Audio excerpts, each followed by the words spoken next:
Welcome back to TrippTalk Tech. We got a super dope show lined up for y'all today. We're going to be talking all about what it takes to get to the league, getting to that pinnacle, that illustrious NBA dream, college athletics, being a student athlete, the good, bad, and ugly, everywhere in between with our honored guest. Please help me welcome to the show former Phoenix Suns player, former Texas Tech, pride of St. Vincent Pallotti, TARIQ Owens, man. Welcome to the show. I'm good, man. I appreciate you having me. Hey, man. Hey, look, first of all, I want to say thank you for taking the time today. I appreciate you just wanting to be a part of this effort. Like I said, this effort is near and dear to my heart, number one, because I've been through it. And just, it's so many parents and athletes that go through this, sports parenting dynamic that, again, I don't think they, fully, wholly understand. Or Right. I think that this conversation can definitely help just have better communication in the household. That, hopefully that athlete can, again, strive to what they want to do, or if they really just want to have fun in the sport, they can do that. So Right. That's what this is all about. I thank you again because I think your perspective as an athlete, especially as an athlete that has accomplished many of the levels that a lot of these athletes are looking to do, a lot of the parents want their kids to be at this level, I think. So what you bring to the table, man, today will be great for our audience. So again, I appreciate you, bro. Yeah, I appreciate y'all, man. Nah, I definitely look forward to this because this is definitely something that I feel like is important. And like you've already touched on it, man, we've been through it. I've seen it a lot in college with my teammates, people I know, friends. So just a lot of different, student athlete, parent dynamics. And, you see some pretty wild things. You see some really awesome things. So it's definitely a conversation that really should be had. Cool, man. I appreciate it. Let's just get right in, man. I think, when I know you, I look at you, I see greatness, but I think also from a kid standpoint or youth standpoint, everybody dreams about getting to the league, right? Outside looking in, it seems like the coolest thing in the world, right? I want to get there. I got to get there, or even, let's say, pro level is way, way out there, which you were able to touch. But even just Division I athletics or just college athletics in general, But the question for you is, along that journey, right? That moment you said, hey, this is maybe what I want to do, or this is what I want to do. Did you think that journey would be as intense as it was? No. I didn't think that journey was going to be nearly as intense as it was. And, at a young age, I got a good taste of it. I had a pops who introduced me to the game of basketball. I started late in high school, and when I got to the point to where I was like, yeah, this is what I want to do, I had that dad who was like, all right, now, I'm gonna start the training and all that, but once you start, there is no stopping. So, when you're talking about the love of the game, you're gonna find out at a young age if you really love it or not. Hey, that's a real good point you make, finding out at a young age if you'll love it. At what point in your career did you start, like you said, your dad introduced it to you, at what point did you start taking the game a little bit more seriously? And then I think the second part to that is, when you did, what did that schedule look like? What did that commitment look like? Man, it was a grind for sure. So when I first started out, like I said, my dad, he started with all the training and pushing me and stuff. But at a young age, when you're young, I started at 13, 14. That's that age where you start wanting to go to the movies with your friends, going to the skating rink, going to see young girls and all that stuff. That's when all that starts to kick in. But at that time for me, it was basketball. And at that time, it was against my will. It was like, yeah, Dad, I told you I wanted to play basketball, but I didn't say I wanted to sacrifice my childhood for that. And that's what I didn't understand. And, my dad, he showed me a valuable lesson. He said, okay, you really don't want to do this and you want to buck so hard? He said, we won't have to do it. So he took me out of training with Coach Don for about like a month, and I was cool. I'm like, oh yeah, no more training. I'm going out with my friends, having fun. But then after a while, I was like, dang, I miss basketball. I want to play basketball. And now, when I asked to go back to basketball, now my dad brings me, and now I'm in the gym, and it's a different level. Now the drills are moving different. I'm moving different in the weight room, but all those things happen because now I actually wanted to be in the gym versus my dad having to wake me up at 6 o'clock in the morning and be like, yo, get up. Now I'm the one that's up at 5:45 waking him up, like, yo, it's time to go to the gym. And you know, that's when I started seeing, you know, the basketball thing really flip for me. And that schedule was crazy because I had school during the week. I ended up leaving from public school and going to private school, being at Pilates. And so I had to drive to school now. No more public transportation, and I'm getting up to work out before school. I'm getting up to do these workouts, and now I've got to cram in 4 workouts over the weekend, and now I have no time as a kid. Now I'm not going out at all. Now I'm going home and I'm going back to sleep.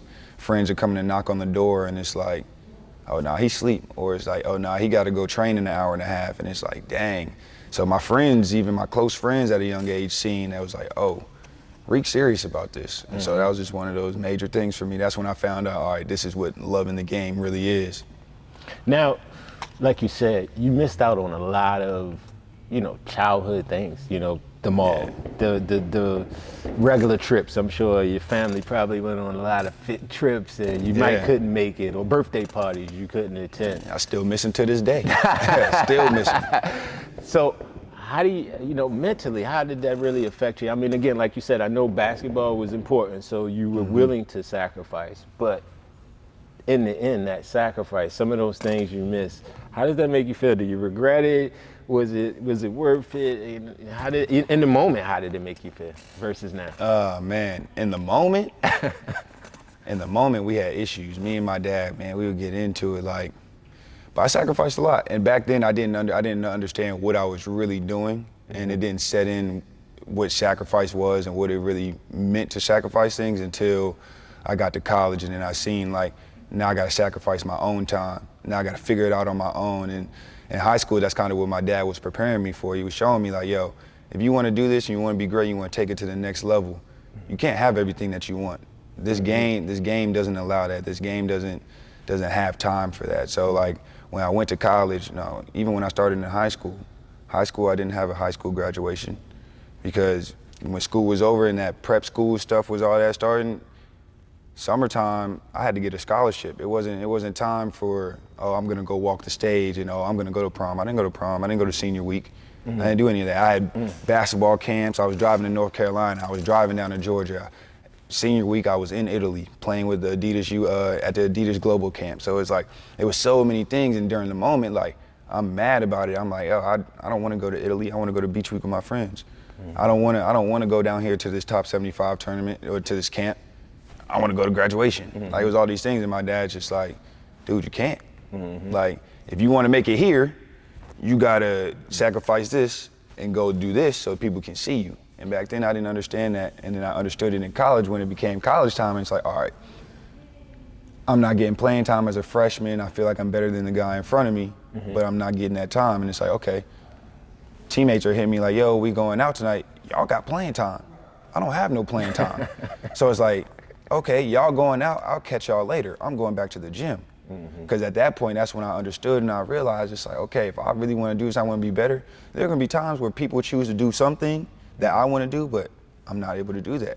Basketball doesn't allow me to do that, but I had that foundation set by my dad as a young bull. So I knew when I got to college that I'm going to have to sacrifice a lot of things. I knew time management was going to be a struggle. I knew, all right, with class and study hall and all that stuff, there's going to be times I had to pick basketball over life. I had to pick basketball over being young and seeing girls. I had to pick basketball over being young and going to meet people in college and all that. No, I had to spend time in the gym. That was my life at the time. That was my job. That was what I was in school for. Like, people go to school to get their education. I was there for that. But it's like being a dual major. I'm here for this, and I'm also here for this. And they need the same amount of time for me to get to where I want to go. And I feel like that's what a lot of people don't understand going in. And some people grasp it too late. Some people grasp the concept when they need to. Or don't grasp it or at don't all. grasp it at all. And then those are the ones who, you see, it's like, those are the stories where it's like, what happened to him? Or, oh, what happened to him? A lot of things can happen. And people just think that it all falls on the talent. It doesn't all fall on, a lot of times it doesn't fall on all the talent. There's a lot of us out here with talent. A lot of times it falls on the little things. What are you doing off the court? And that's a great point you make.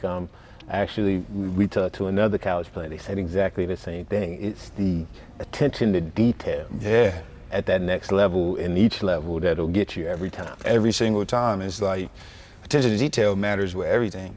It's like your coach, if you're supposed to be in help side defense, if they tell you to split the midline, you can't have 1 foot on the midline, because if you don't split that midline, somebody's gonna dunk on you. And that's the difference between winning and losing the game. Like just being on that midline. If your coach tells you, hey, you gotta be here at 9 o'clock, being there at 9 o'clock and 1 second go by, you were late. That attention to detail being there is the difference between winning and losing the game. You being a half a second late to take that charge, that's an and one at the end of the game, and guess what? Now we lost. Yep. So, you know, it's just the little things, the attention to detail. I tell people all the time, to be at that level, the small things matter more. If they're looking at you, they know you have the talent. It's the little things. Like, what are you gonna do to elevate yourself outside of just being a good basketball See, that's a great point you made, and I want to put emphasis on it. If they're paying attention to you, you have the talent to get there. You have the talent. At that point, you need to start looking at the small things to get through, because yeah, you have their attention, but now are you the right person for the job? Right. And I've had a coach tell me before, this is a major thing for me, and this is where I kind of learned, like, okay, off the court life, little things, attention to detail. He said, I see you guys 4 or 5 hours out of the day. It's easy for you guys to show me who you are when I'm around, you know I'm looking. But he said, if I was to go undercover and follow you for 48 hours, and it was 24-hour surveillance, he was like, that's when I'm gonna see who you really are. When I'm not here, what are you doing? When nobody's looking, are you getting your work done? Are you treating your body right? Are you fueling your body right? Are you getting the proper amount of sleep? Are you getting all these things that you need to get done on your own? When I'm not here, or somebody's not looking at you. And when he said that to me, that really hit me, because it's like, man, we do all these things, and you know, you have guys who say, oh, I'm this, but I never see you in the gym.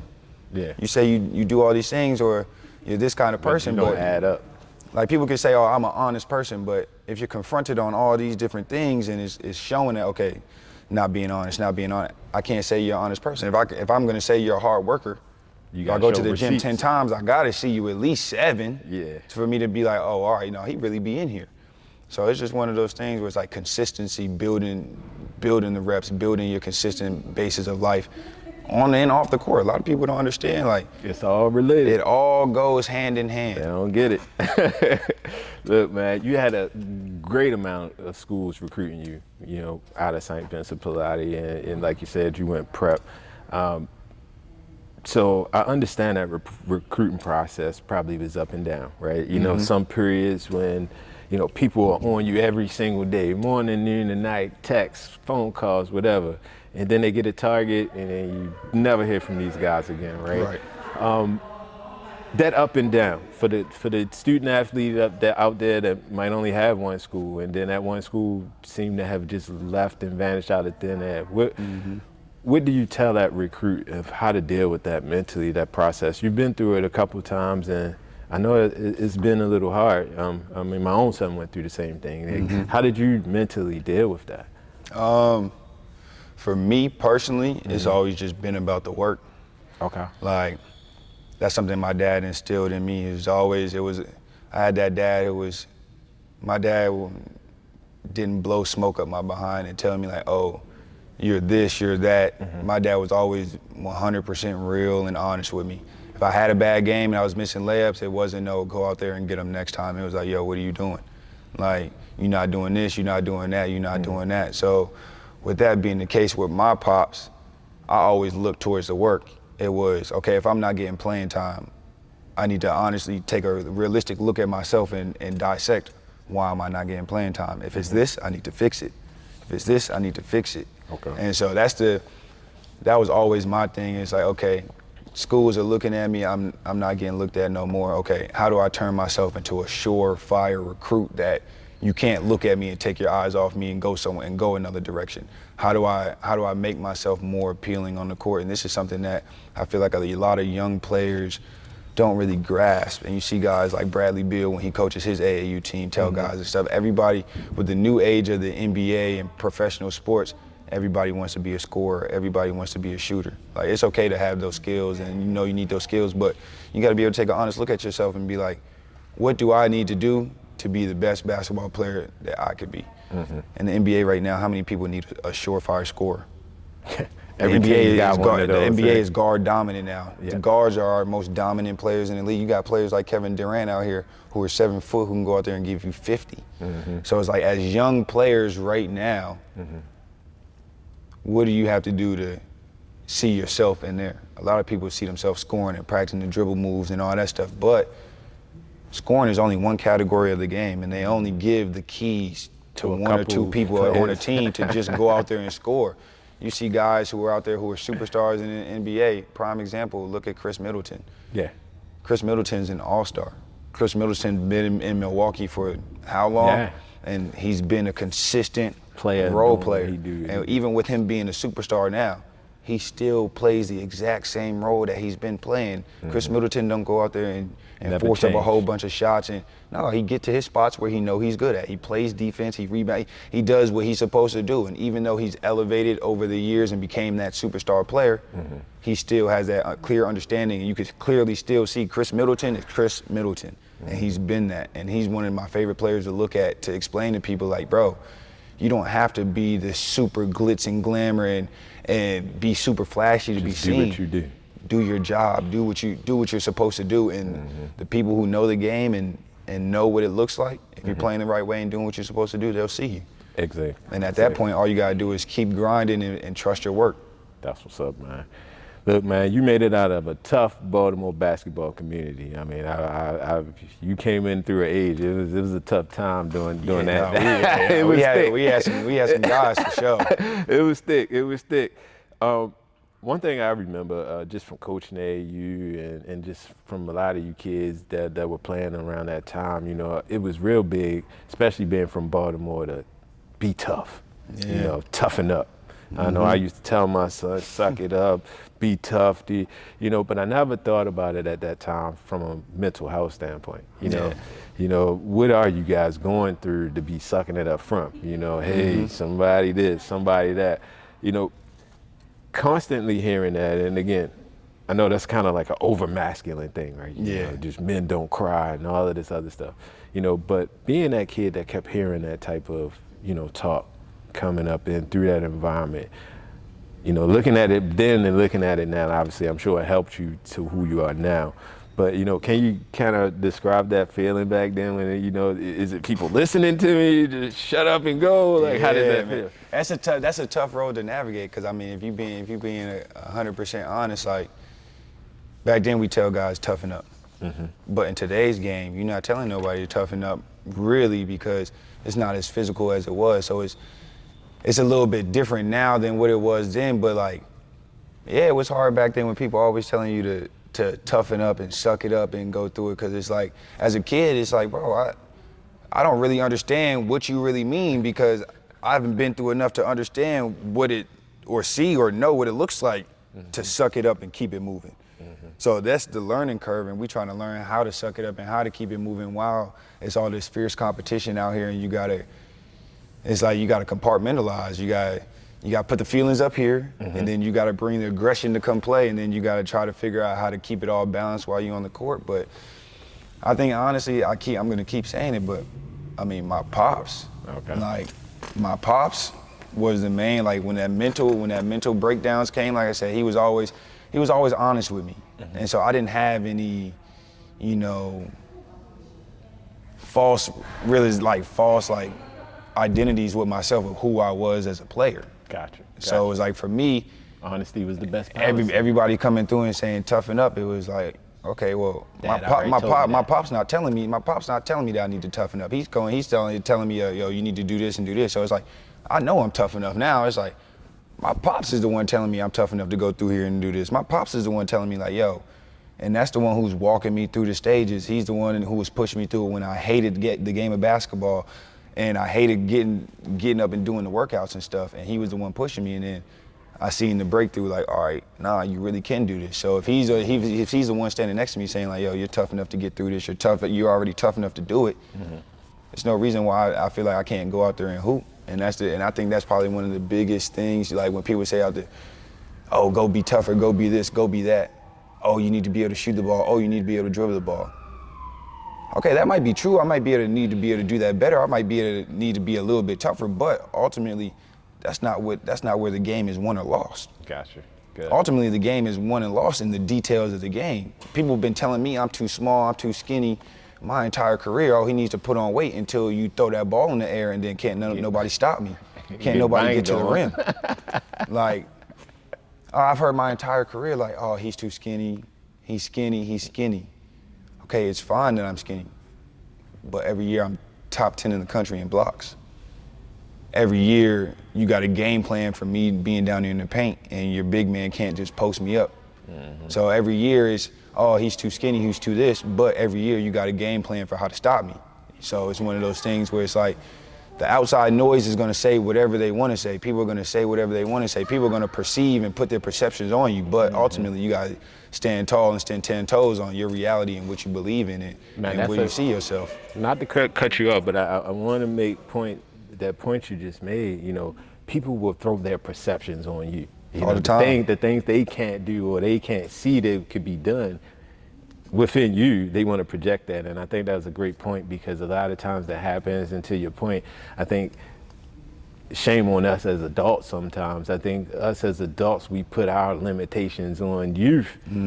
And it's like, because I couldn't do it don't mean TARIQ can't do it or can't do it. So that's a great point that I know will help a lot of people out there. Man, you can't fall into that. People are gonna do that all the time. They're gonna do that, but like, my pops, he went the basketball route. He had, got an open invite to the Spurs at 18 coming out of New York when they weren't even giving people open invites like that as high school players coming out like that. And he turned it down, ended up getting hurt and all that stuff. But for me and him, it was never oh, he can't do this, he can't do this. It was always, I'm gonna push you as far as I can push you, and then we're gonna see what you can do.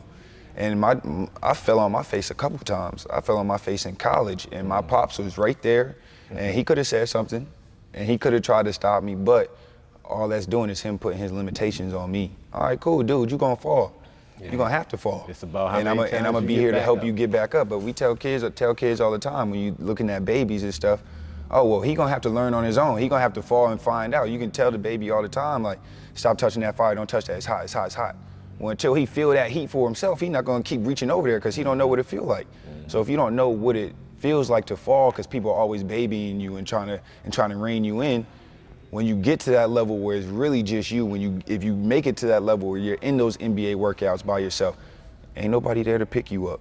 Ain't nobody there to save you. Can't nobody save you when you got a whole front office of executives sitting on the sideline and you shooting shots in front of them. It's you versus yourself up here. And it all goes back to what you were saying, like, people tell you to toughen up. Yeah. People tell you to be physically tough. Oh, don't let him hit you like that. Okay, that's one kind of toughness, but what kind of toughness you got when all eyes is on you and it's just you by yourself and it's only one ball bouncing in the gym? Exactly. Now, what type of toughness do you have when you miss 4 shots in a row, but your job is on the line? So how do you fight back from that?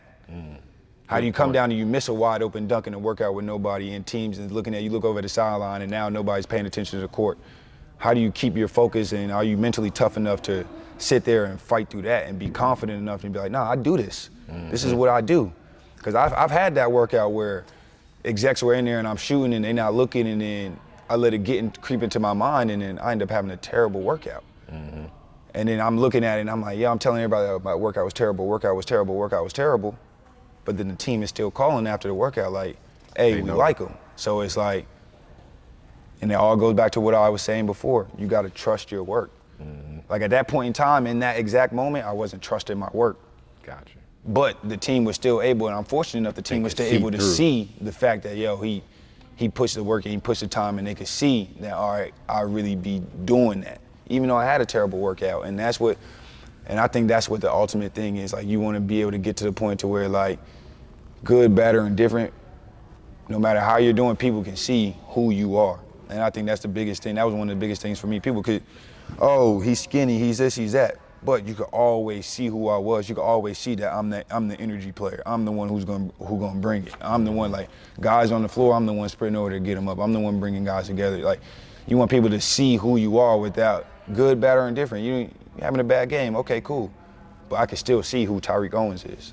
Oh, you having a bad game, I can still see who so-and-so is. I can still have an impact. I can still affect my team. I can still affect my surroundings. So, like, that's one of those things where it's like, don't get too caught up in the hype of being great all the time, because that's a lot of people's biggest fall off. Like people want to hang their hat on making every shot. Can't nobody make every shot. Steph Curry might miss 10 shots in a row, 10 threes, and light you up for 7 in one quarter. And then you're looking at Steph, and it's like, oh, Steph Curry is Steph Curry. Check out his percentage. Yeah, but Steph Curry didn't get to Steph Curry. Yeah, he was born with some natural gifts, but Steph Curry had to put a lot of work in. Yep. So it's like people see the finished product, and it's like, oh, I'm here, but it's like, I can get that. You gotta see where he came through, and it's like you gotta see what he really brought himself through and what trials and errors he really had to go through to get to where he's at. So it's like you can see the final product, but until you understand like the journey that it took to get there, you never know. You never truly know how somebody got there. Some people's journeys are easier than others. My journey wasn't easy. I have a homeboy, Adonis Arms. His journey was insane. JUCO, low major D1, then transferring to Tech. Now he's on an NBA contract, and it's like people can look at it all they want to, but he trusted his work. He bit down and he went through it. And guess what? Now he's at the highest level that it can be. So people can say all the time, people can look at you and say all these things, but it's up to you where you're going to get to. It's up to you what type of determination you have and what you're going to do when you step on this court. Like you said, consistency, man. Hey, look, if we take it back a little bit, take you back to Texas Tech days, right? You guys go on that magical run last season of college basketball. You get the game before the national championship game, the money game. Yeah. And you get hurt. I know that. I mean, all of us watching, actually, it was crazy. I was in Texas with my son on that game.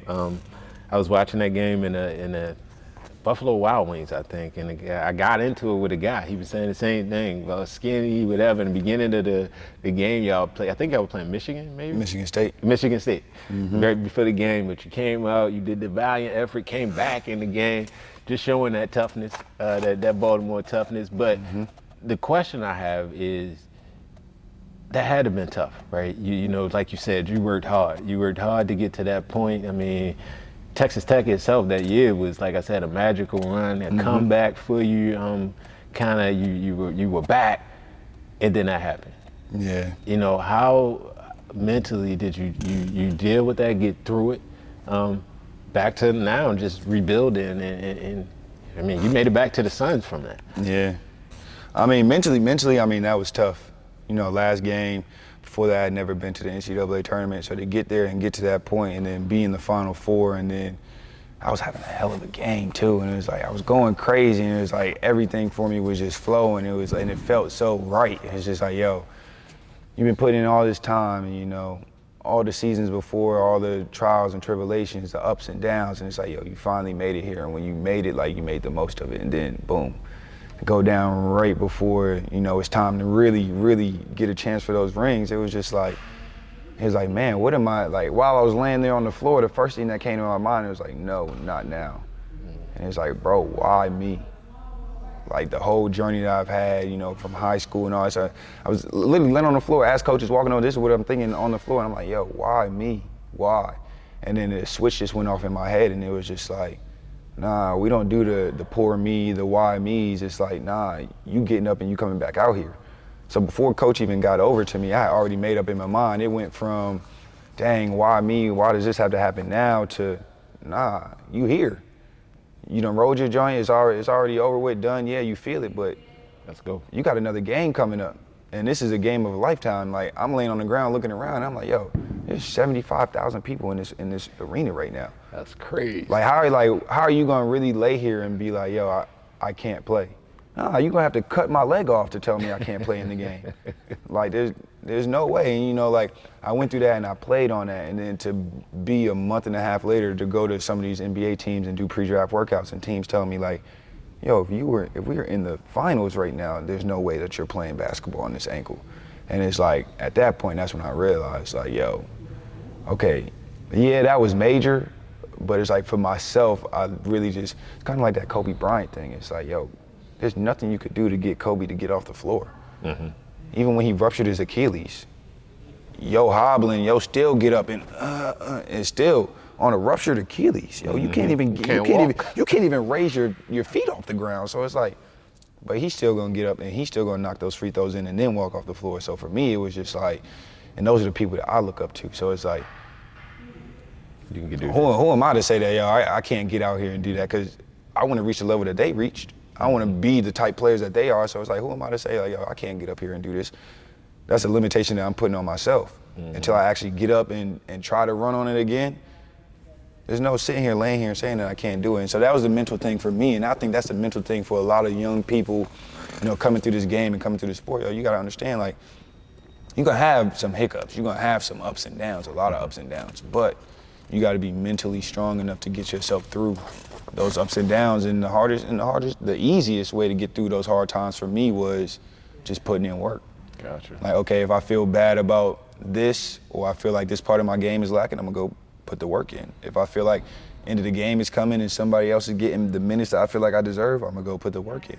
I'm not going to sit like today's game, you know, I'm not saying we're soft or anything, but it's, you know, this NIL stuff and all that, you know, players have a lot more power these days, which we should. I mean, we put a lot of time in, but also it's giving us that back door to more distractions. To like distractions and to like kind of run from issues, you know, take the easy way out. Where like when I was in college, yeah, I transferred, but I could have transferred from the situation I was in New York at St. John's, but I didn't. I stuck it out until I graduated. Why? Because I made a commitment and I wasn't running from anything. I made that commitment. It's like, yo, I'm not trying to leave here and we be in the same place. No, I want to be better than what it was when I got here, and that was my goal. Now, did we make that happen? Yes and no. Yeah, I was about to say. But ultimately, at the end of the day, the biggest thing for me coming out of there was I set goals for myself, I achieved those goals, but the biggest one was I didn't quit. Talking about college, let's walk us through a typical day of a Division I athlete / pro athlete, and if there's any difference in that. Oh, word. Yeah, so college, you know, you got to get up in the morning and, you know, weights. And then, you know, got an individual workout to get better. That's the workout that you do, like expanding your game where you want to see yourself grow. Then, you know, get some shots up before practice, and then we have practice. And then after practice, you know, we had 300 club, which was, you know, the shots that we knew we was going to be shooting in games. So if you was going to be shooting trail threes or pop-out corner threes or, you know, pick and roll lobs and stuff like that, you'll get a bunch of that in your 300 club, the stuff that you know you're going to do. And then for me, after I do the 300 club, I'll get my last workout in for the day, and then I'll head to the house. So, you know, college, you know, you have everything's regimented. Everybody's going to be telling you where you need to be, what you got to do, and all those things. But then when you become a pro, all that goes out the window. You know, ain't nobody telling you when you got to lift. Ain't nobody telling you when you got to eat no more. Ain't nobody telling you when you got to work out no more. It's kind of, you got to get it, you got to get it on your own. You got to figure it out. Nobody's holding your hand no more. So that's the biggest thing and probably the hardest thing about being a pro, like having to utilize resources and those things. So it's like, but the thing that helped me as a pro was throughout college, I met a lot of people and kept strong relationships with people that I met throughout college. And so when I became, you know, stepped into that pro realm, it wasn't too many places that I went and I wasn't able to make a phone call and get into the gym. Gotcha. Or I wasn't able to make a phone call and find a weight room or find some type of recovery treatment center out there where I could get to. So, you know, that was major for me. You know, nice being a pro. fraternity. You can. Yeah, being a pro is one of those things that you need to know. Like, you gotta have some resources and have like people you could call to get in the gym, because I mean, gym space is hard to get nowadays, especially post-COVID and all that. Yeah. Gym space is hard to get, so having connections is major. That's what's up. Man, back on that college thing, right? Being separated from your family, you know, like you said, you and your pops was tight. I've witnessed that relationship. I know he's been there, definitely been a strong supporter of you from a pup age. How was it, again, you know, being on campus? I know my own son, you know, Christmas time, I never saw him because it was Christmas tournaments. You know, Thanksgiving, the season's just starting, so you guys are in scrimmages. So a lot of the big holidays you guys miss, you know. Mentally, how did you deal with that? How was that, like, you know, year over year over year, you knew it was coming? Yeah, my freshman year was hard. because that was the first year of me like really being away from family like that. Especially being what I've been through as a young bull, like just everything going on, like I wasn't going far away from family. It wasn't one of those things that was just happening. So when I went to college, and then Thanksgiving, we always get, Christmas is a major thing in my family. I have a huge family, so we all get together. We do the pajamas every Christmas and all that. Like we got the whole festivities and all that. Got it down, games and all that stuff. So it's like to miss that and be on the road somewhere freezing cold, stuck in the hotel while you're talking to your family and all of them are having a good time. And it's like, yeah, they're calling to make you feel better, but it really is not making you feel better because it's like, dang, yo, I'm stuck here in the hotel and I gotta play basketball and I wanna be with family. And so, you know, it's a tough area to navigate, but I was fortunate throughout my college career. I've had some pretty tight-knit basketball teams where it was like family away from family. So being away on those trips, yeah, I wasn't with my family, but I always had teammates who, you know, we made the best of it. And that's one of those things as an athlete, you know, basketball being one of those sports that's kind of all year round. You do miss a lot of those things and you got to make the best of it and all that, but also at the same time, it goes back to sacrifice. What are you willing to sacrifice to get what you want? Because me as a pro, I still miss things. Like, this year, my dad turns 50, and fortunately I can make it, but up until last week, it was planned, in the plans, I wasn't gonna make it. Now, some things changed and some things fell through, but I wasn't gonna be able to make it to that, and that's a major benchmark in a lot of people's lives, because my mother didn't get to make it to 50. So it's like, for me to celebrate that with him was major, and like it was killing me that I knew I wasn't going to be able to be there for his 50th birthday party, and that was going to be a major event. So I'm glad that things shook out now that I can be there, but that's one of those things that as athletes you kind of got to prepare yourself for, because it's not going to change, and it's not going to change. It's not. At the end of the day, I think that's one that will never change, and again, you have to be prepared. Yeah, that's one of those things. Like people always harp about toughness. That's one of those. Like basketball is one of those sports. Honestly, football, all the sports. Like, yeah, physical toughness is important, but your mental toughness is going to take you so much farther. Texas Tech, Chris Beard, his motto was 4 to 1. 4 is the mental as to 1 is the physical. You got to be 4 times more mentally tough than you are physically tough, just to be able to lace up your shoes and walk on the court. 80%. That's crazy. Look, TARIQ, I know as a parent, you know, if I'm being 100% transparent, I tried to control my emotions, you know, and keep them balanced in wins and losses, right? And wins and losses, if I'm being honest, probably didn't mean as much as my kid's performance being what I know it could have been. Right.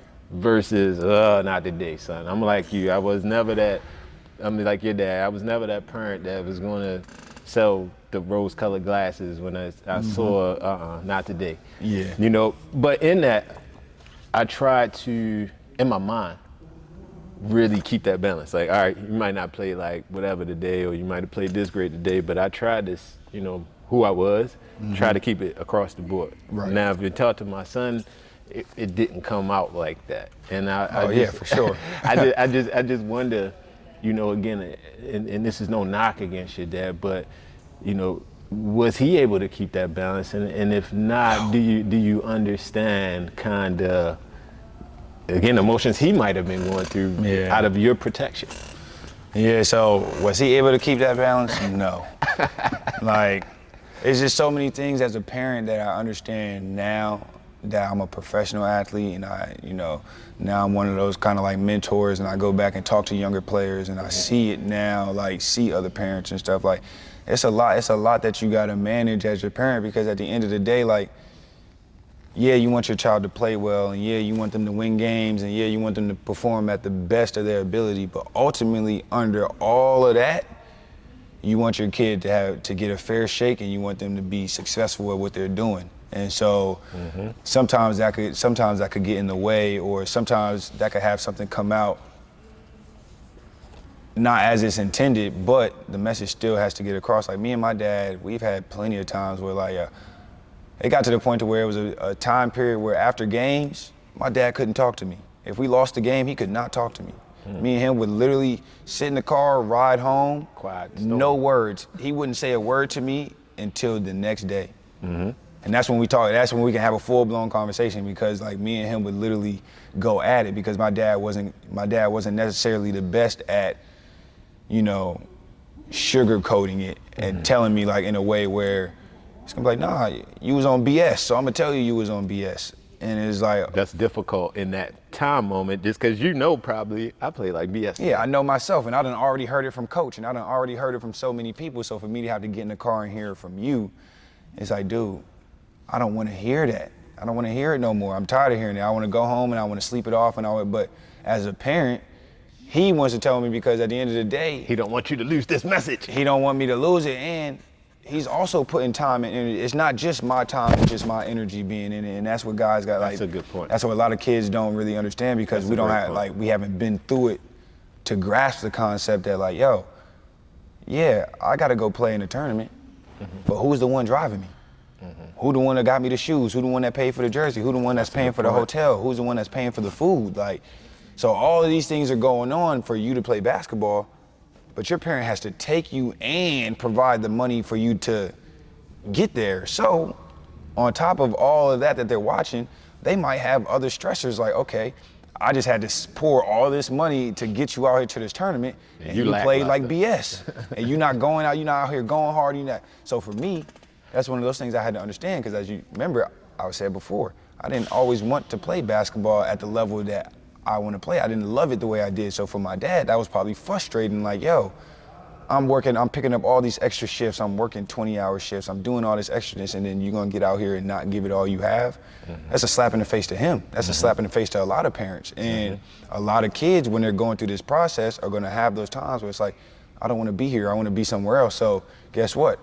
I'm gonna BS it to slight my parents, but really all you're doing is slighting yourself.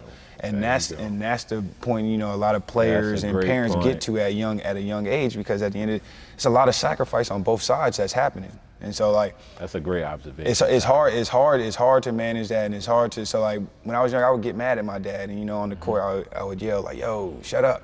But now that I'm older, You get it. I'm like, nah, like, okay, yeah, I was angry back then, but I see now clear as day where your passion and where your drive comes from. Like, you might have loved the sport yourself, but on top of that, being a parent, you want your kid to be the best at whatever they're doing and do it to the best of their ability. And so if you got to push them to bring it out of them, you're gonna have to do that. And yes, it's a tough thing to navigate, but there's no way your dad is gonna be worse than your college coach.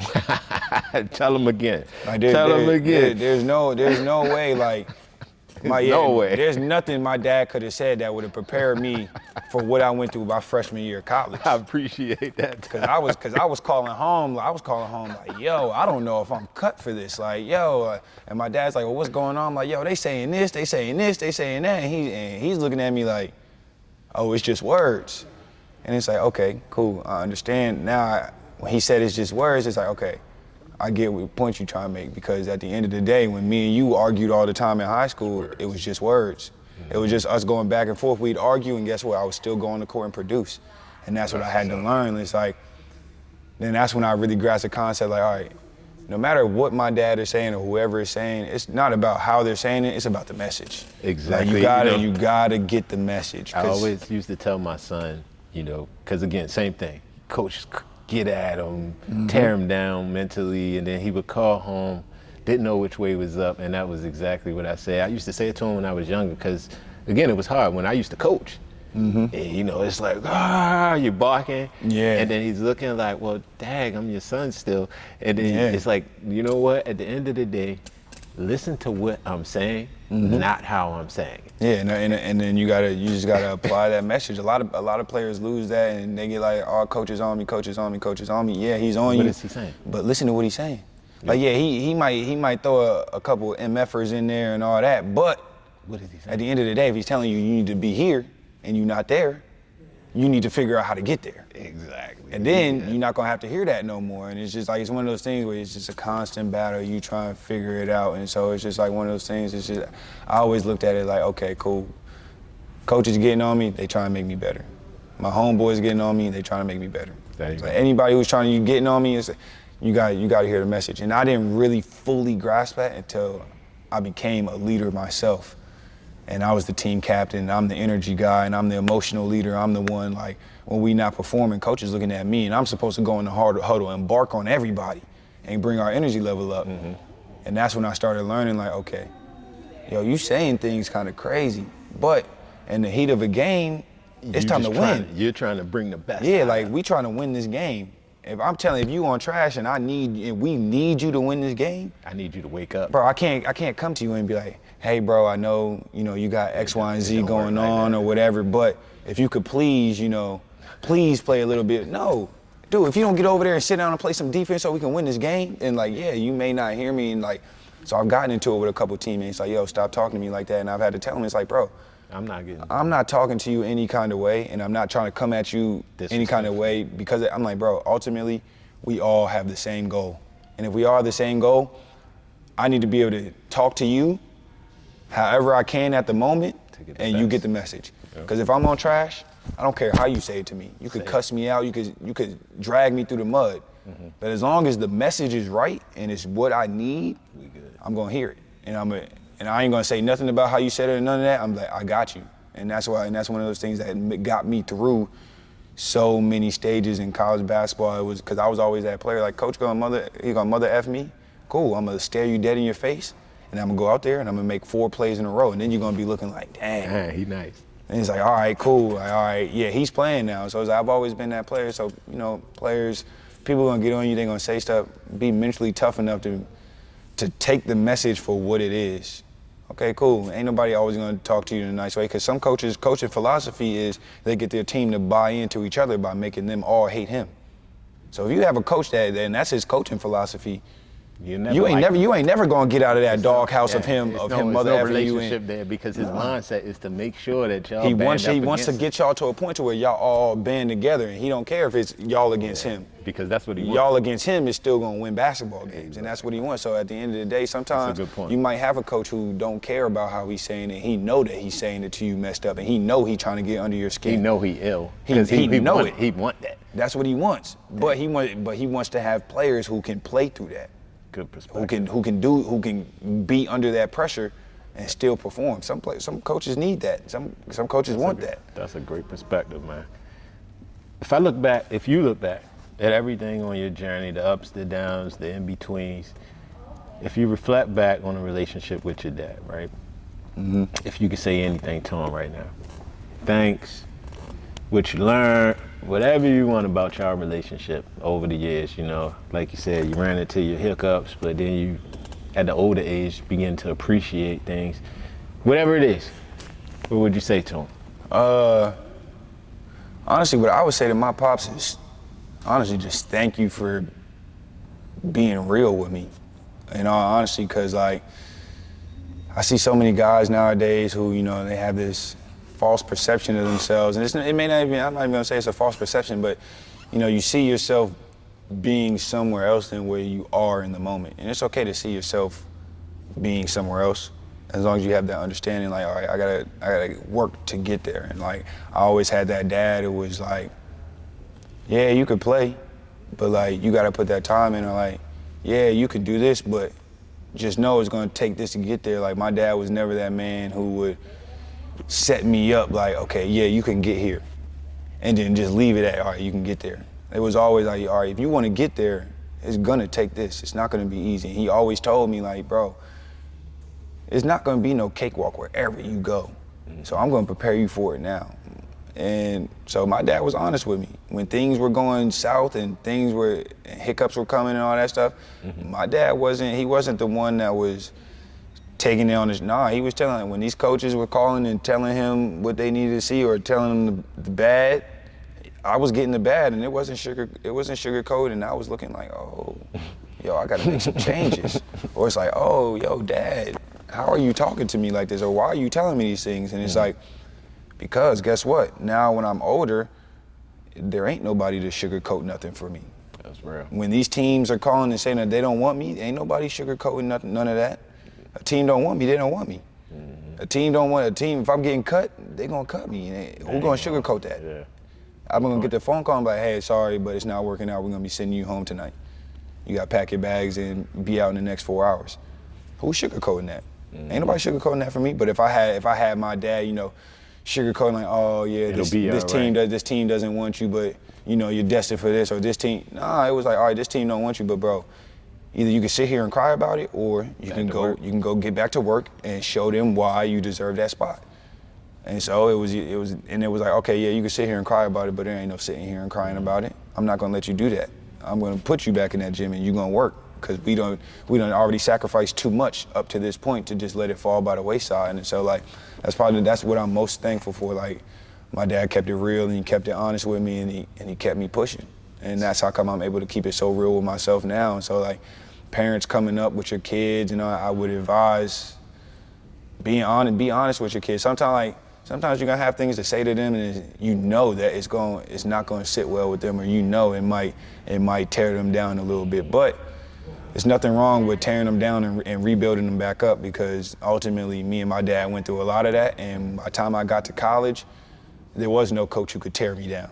Because at the end of the day, what are you gonna tell me that my dad hasn't already told me? A lot of people's biggest thing is like, oh, you telling me to do this, my parent doesn't even tell me to do this. Or you wanna do this, my dad doesn't even tell me to do this. Well, you saying stuff to me that my dad's already said, and I had to get over it with him. And if my dad done said it to me and it done made me cry and had me in my feelings and all that, it ain't no way some random man or some coach who I've known for 2 years is about to say something to me along the same lines of my dad, and it's gonna make me feel the same. Nah, it's not. That's what's up. It's low-key gonna make me even madder. Like, yo, you not my pop, so why you think you could talk to me like this? You can talk to me like that. You feel me? So it's like, that's just one of those things. It's like, honesty is probably the best thing to help prepare your kids for college, because once they get there, it is nobody who's gonna be, nope,